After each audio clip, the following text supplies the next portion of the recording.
Hi, I'm Streaky, and today I'm going to tell you when to use meters and when not to use meters. So a lot of people use meters rather than using their ears. Now, when it comes to metering, I tend to use them more as a warning sign rather than a copy thing. So I'm not looking at one track and thinking how loud that is or what's it doing. Like, I'm not looking at a spectrum analyzer and then working out, okay, well, this dance track had certain frequencies in this point, so obviously mine has to do that. Because every track is different, all the parts are different, so when they come together there's no way that the two can be the same.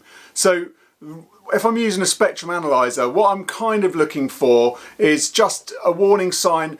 If it's kind of low end, is it doing too much? Is it, how's the balance on it? That's what I'm using that for, and just see if anything's a little bit spiky. But you can hear that stuff most of the time, but it's just as a kind of a safety net, should I say, for a spectrum analyzer. The meters that I use quite a lot are meters on my A to D and D to A, just to see if I'm going over. So I'll use those again as a warning. So if they're going red, then I'll decide whether that redness is causing distortion or not. So it's kind of a warning.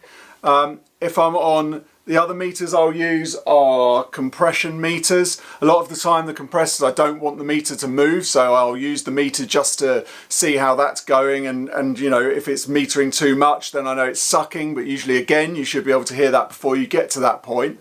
But it's just a good sort of glance, oh, that's doing something a bit crazy, so then I'll change it. So that's kind of what I'm using meters there for. It's really for gain staging throughout. Now, the only one time I will look at meters for output levels. So if I'll have VUs on the end of my chain, and they'll just be going to RMS VU meters, should I say, and I'll be trying to go to, I've said it previously, either -10, -8, -6, depending on the genre of music, how dynamic I want that to be. And then I'm looking at other people's tracks and thinking, if they've given me the tracks as a reference, to say, okay, I can see where they're going. They want it at -6, which is really loud, so I'm going to have to re-EQ it and do loads of gain staging and all this to get it so it's loud and still open. And then, and then basically it's going to hit -6 RMS. But most of the time I'm going to -8, so then I'll be using the meters so that I can see that.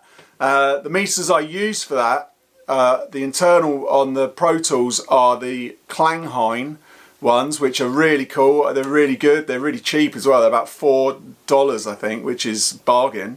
And then apart from that, I'm kind of using, I'm not using any spectrum analyzers per se. I might use the ones I would quite like actually are in the FabFilter plugins, the multiband. That's got actually quite a nice little meter in there, just for seeing what's going on in the low end, whereabouts the frequency is hitting. That's what I'm going to look at in case I want to tighten that up, or just move some EQ around. So that's kind of what I'd use that meter for. So I think that's it. What I'm saying is, use your ears more than using meters, because meters can only tell you so much of the story, and they're more of a warning rather than a measure of what you should be doing. So yeah, feel it rather than see it.